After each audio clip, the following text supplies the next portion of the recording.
السلام علیکم ورحمۃ اللہ وبرکاتہ۔ بسم اللہ الرحمن الرحیم۔ رسول اللہ صلی اللہ علیہ وآلہ وسلم نے فرمایا، اسلام کی بنیاد 5 چیزوں پر قائم کی گئی ہے۔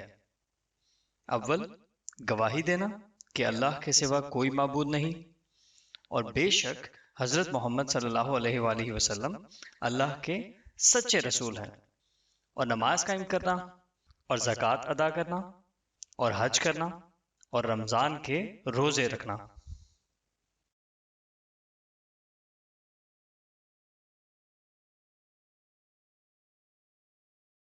صحیح بخاری حدیث نمبر 8۔